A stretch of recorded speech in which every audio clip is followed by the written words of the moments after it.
passenger on the notorious Carnival Triumph poop cruise said the upcoming Netflix documentary fails to capture the true horror of 4 days at sea without food, power, and sanitation.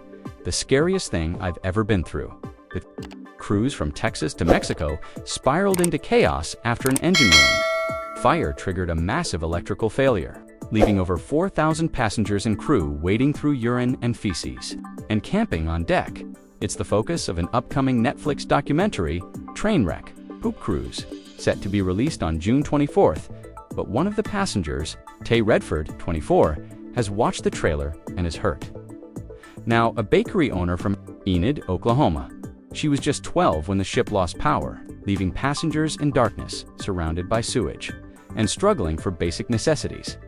She recalls the fear and chaos vividly, saying Carnival didn't offer meaningful support after the ordeal. Gripped by long-term trauma, Tay worries the documentary doesn't represent survivors' voices and vows never to cruise again. "I've only seen the trailer, but from what I saw, it doesn't even scratch the surface," she said. "It's just Carnival workers telling the story," she added. "It's really hard watching the documentary come out and seeing all these people making money from it. To me, it feels like they're profiting off something that deeply affected and traumatized me." On February 10, 2013, a fire ignited in the Carnival Triumph's aft engine room off the coast of Mexico after a flexible fuel oil return line failed, spraying fuel onto a hot surface and severely damaging the ship's generators. This knocked out all main power and propulsion, leaving over 4,000 passengers and crew adrift in the Gulf of Mexico for 4 days. Sewage flooded many cabins, and basic services collapsed as the ship was eventually towed to Mobile, Alabama over several days. Was aboard the ship with her parents, older brother, and a group of family friends. Intended as a family vacation, the trip quickly turned into a harrowing ordeal. "It was the most fear I've ever felt in my life," Tay recalled.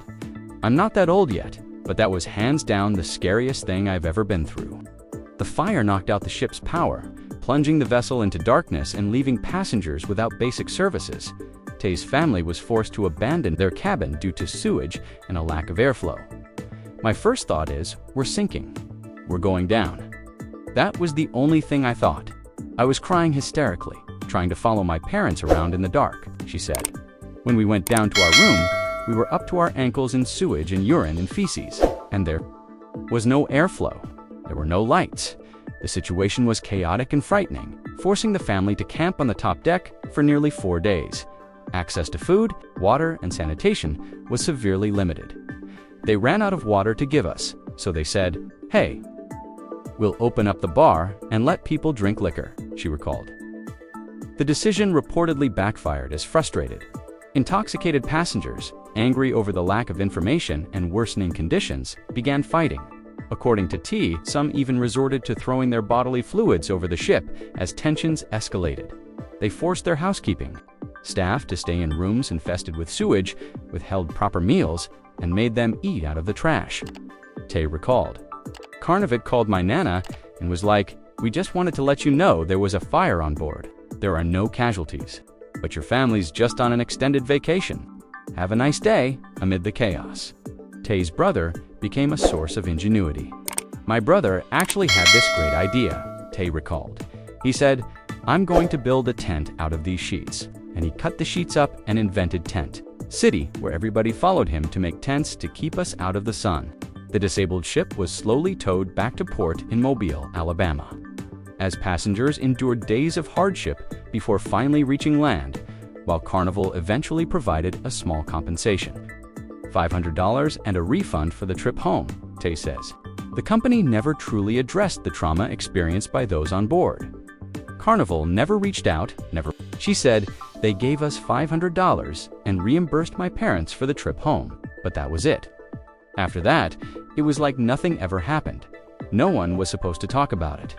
The lack of communication and support from Carnival lefty and her family feeling abandoned, the experience left deep scars. Tay now suffers from long-term trauma and anxiety, particularly around the ocean and extreme weather.